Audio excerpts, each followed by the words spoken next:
Alright, so there's our guy who's going to be using the broadsword, and of course he's going to be using that +2 broadsword that we get kind of early.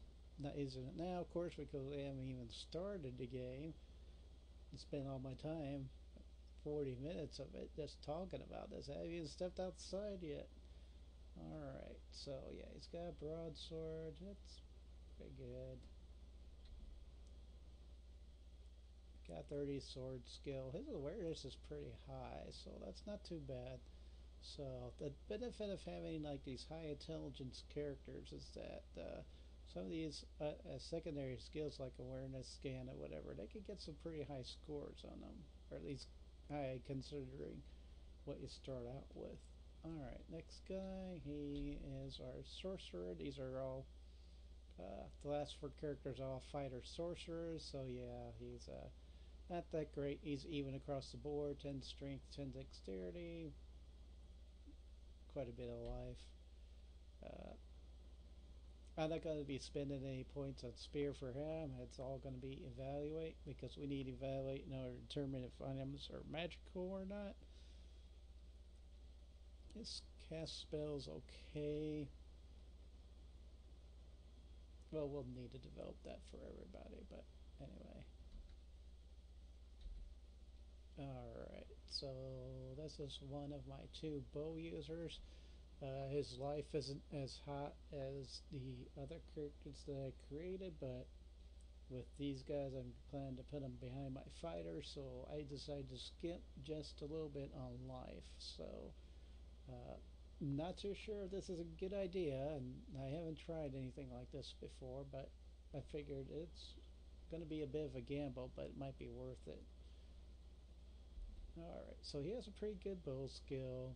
That's what we're going to be spending our points on. So 39, we can improve it 4 times before we run out of experience. And of course, my alt alias myself. So same story, pretty much same skills. Bow again, pretty high. Cast spell, that's pretty good actually for a sorcerer starting out. Nothing else of notice. Oh, with bows you need bow and close combat. Close combat in case somebody is like right next to you, but the likelihood of that isn't very high. At least if you're putting them in the proper place in the party. So, all right. So this guy, he's just using the spear. So I went with 2 spear users. They won't stay that way. I might, well, my plan is for this character to use the thrown weapons in Eternal Dagger. So, but spear's not bad to start off with. So it lets us attack 2 squares. So that's not too, yeah, it's not too bad. So obviously 29, I'll go be increasing that. So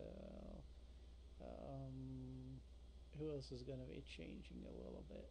Probably the other spear guy.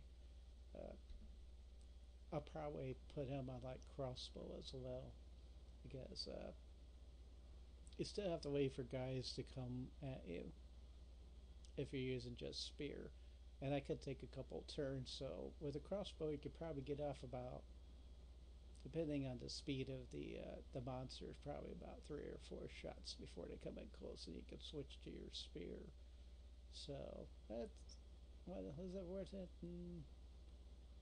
I think it's worth it to have another missile user out there. So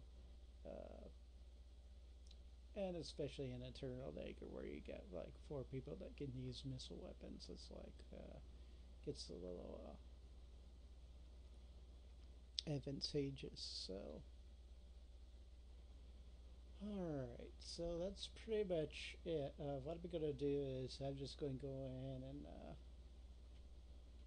show you what I got in the end. I got all 18 slots filled up with bridging scene. So yeah, of course we are completely exploiting the very beginning of the game by going and loading up everybody with as much Bridgentine as they could carry, heavy crossbows for a couple of the characters, and basically we're just going to be selling this stuff once we have a good haggle skill.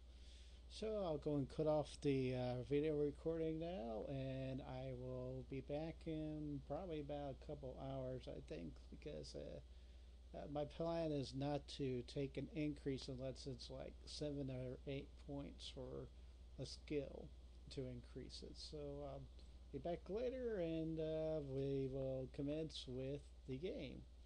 See you then.